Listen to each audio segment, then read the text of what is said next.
What is that thing that bothers you about your partner? Think about all the complaints and you're like pointing the finger this way. I'm thinking right now. Okay. Oh, you have a few. Do you?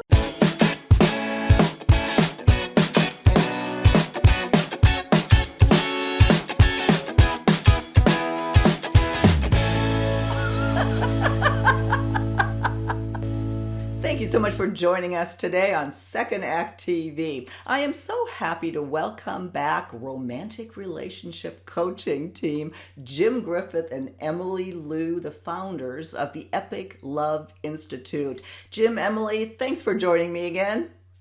Oh, we just love being here. Yeah, thank you, Silke. It's great to see you again. Saying hi to your audience. Yep. Well, Jim and Emily, they specialize in helping people over 40, couples and singles, really build a wonderful romantic relationship, especially if they haven't, they've been struggling perhaps or haven't quite achieved that dream, which, a lot of our audience here, that's why they're watching. Today, what I want to talk about is, as we get back out there and date, there have been a lot of trend predictions, especially for 2022 as we've come out of this pandemic. Right. And one of the new trends, and this is so interesting and it's being written all over the place, is that one of the deal breakers and that people list on their profiles is that they want their potential new partner to go to therapy. And that's actually on the dating profile. I found that very interesting. Well, it's a great topic to talk about. It came across our radar because we saw it in a USA Today article that picked up this Hinge research. So Hinge polled their users, and their users, by the way, 98% of them are under the age of 50. So they're much younger than I think your audience here, and certainly younger than us. And they found that a really high percent, I think it was 86%, let me check my notes here. 97%. 97% wanted to date someone who had been to therapy. So that's basically the launching off point into this conversation, which is, okay, what does this mean? And, how has this come about? For me, I think it's really promising that the longstanding stigma associated with therapy seems to be melting away with the younger generation. So that sounds really good to me. I think we can think of this maybe not as therapy necessarily, but as personal growth. Mm-hmm. And if we can think of it that way, maybe it's a little bit more comfortable. I'm looking for a partner who's committed to personal growth. If they've had therapy, that's evidence of a commitment to personal growth, right? Yeah, exactly. What we actually mentioned this because it was part of an article that I did with another content expert, and that's what I find interesting is that it's the young people. How does that relate to our demographic? We've got some interesting comments on that, and that's why I really look forward to this conversation here today. Obviously, you're big proponents of it. I am a big proponent of therapy. I think, I get it.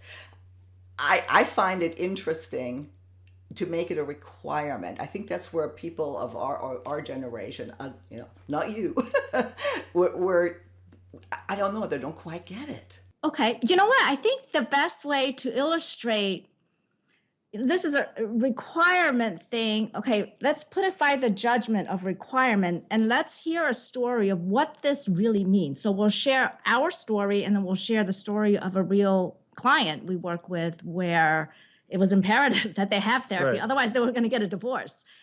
So on my dating profiles, prior to meeting Jim, I have a long profile, what I'm looking for, who I am. And then one of the bullets I had is like, I would really be attracted to a man who has gone to therapy or has worked on himself. Right. So my thinking is, knowing what I do as a relationship coach, if you want a deeply connected relationship, and this is not for everybody. Some people just want the surface level relationship with fun and going out to eat and having, great stuff to do in the bedroom. And that's what they call a relationship. That's fine.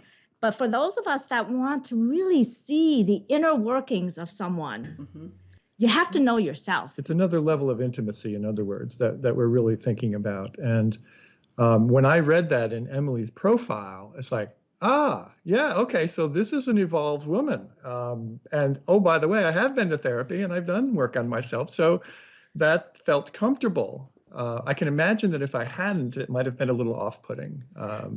Yeah. But because I met that criteria or that request, I think is really what it is. This is something that I value, is what she's really saying in her profile, right? Right. I mean, I don't think it was a hard and fast thing. I think you probably dated people who hadn't been to therapy. Right. I was open to see, okay, what are their thoughts about personal growth, and what did they do when they got into conflict in their previous relationships?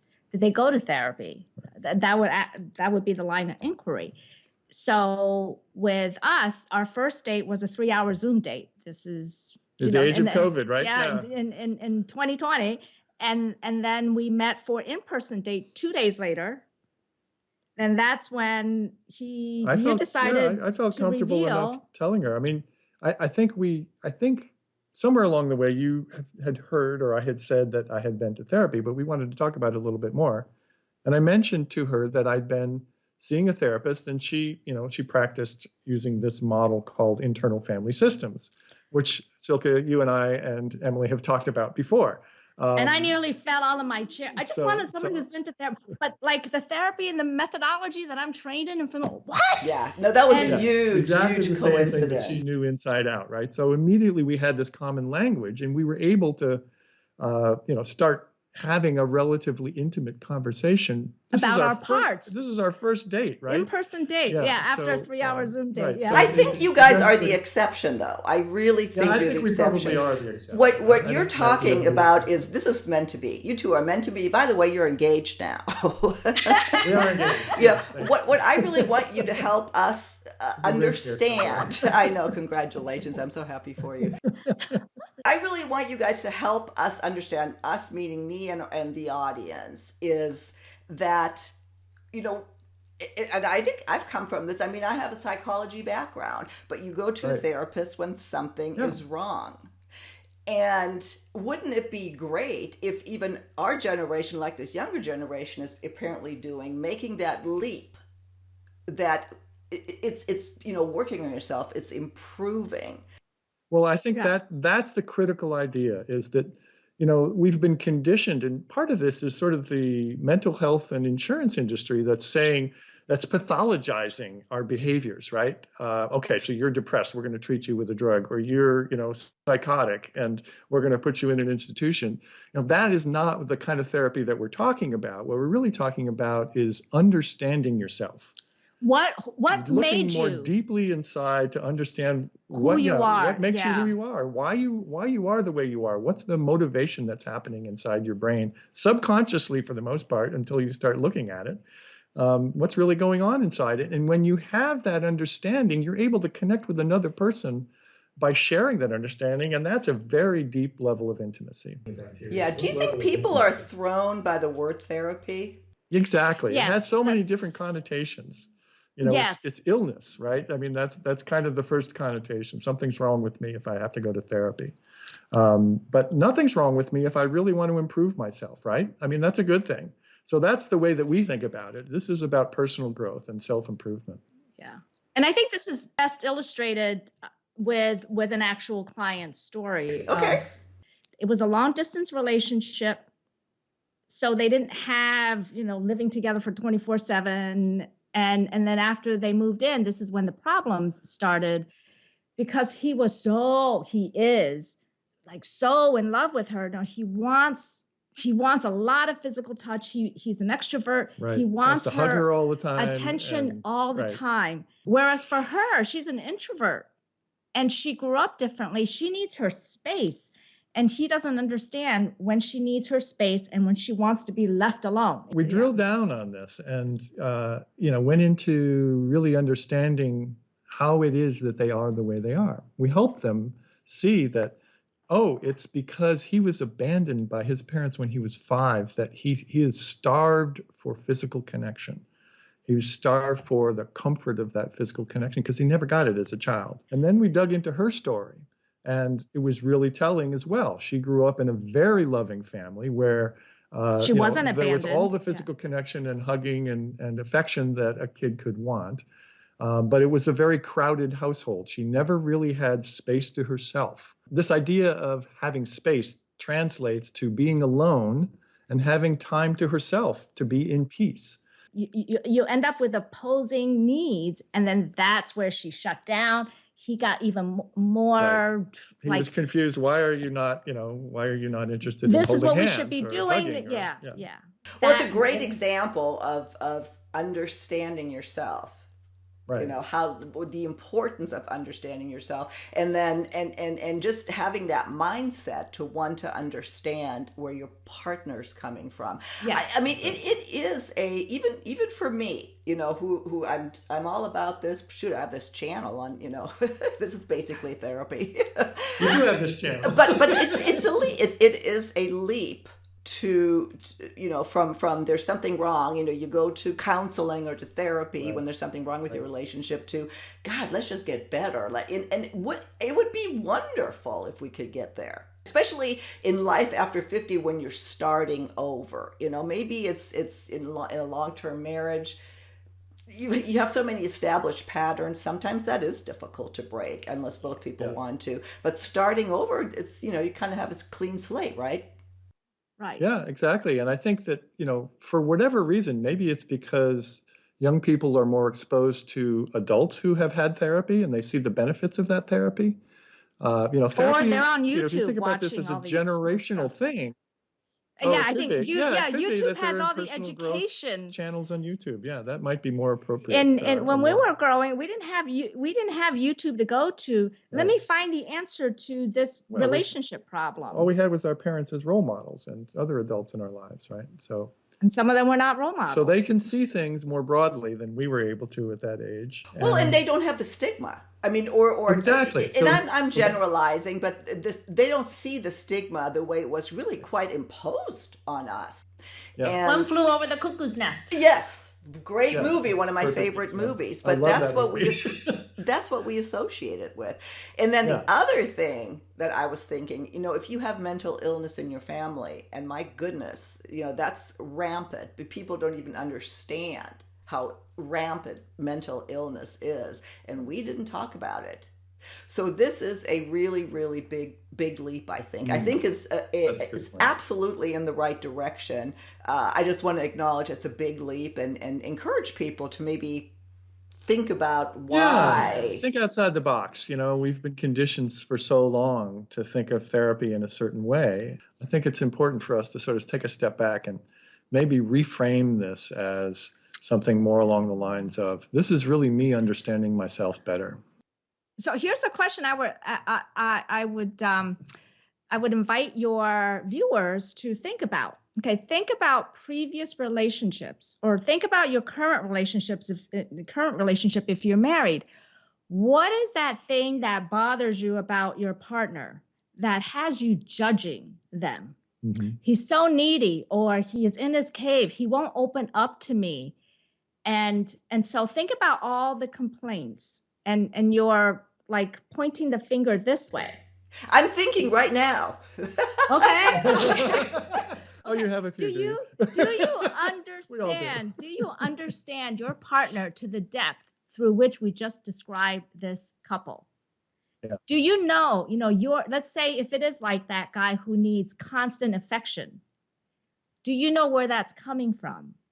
That wound. And can you share that with your partner? Exactly. So they have some compassion for why you need to be holding hands or hugging or whatever it is for you. Exactly. Yeah, we're starting to come to the end. And it kind of triggered when you were talking that as a couple, can one person start this and, bring the other person along? Do both people have to be on board? I mean, how is somebody that's listening to this going, this makes so much sense, but my guy or my gal would never go along with this?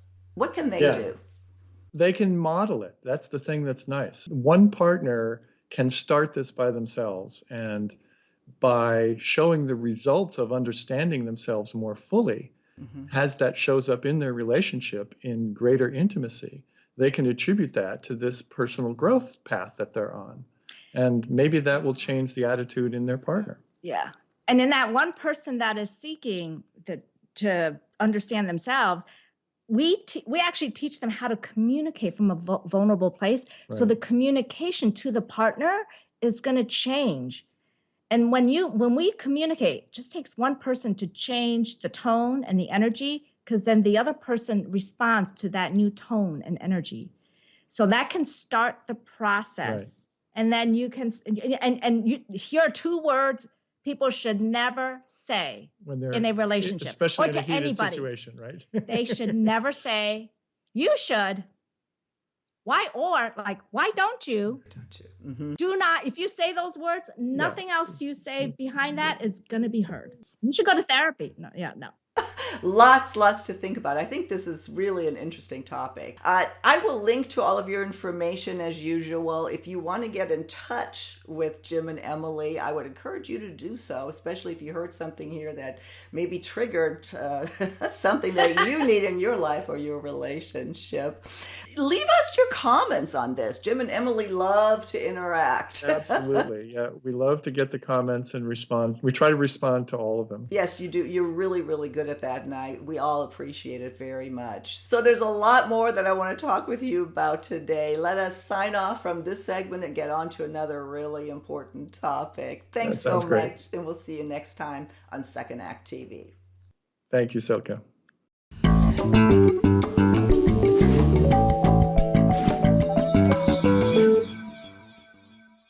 Thanks for watching. If you haven't already done so, please be sure to subscribe to our channel. And if there's a topic that you'd like to have us cover, visit our website, secondact.tv. We have a little red suggestion box in the upper right-hand corner of our site. Just click on that, drop us a line. We'd love to hear from you. See you next time.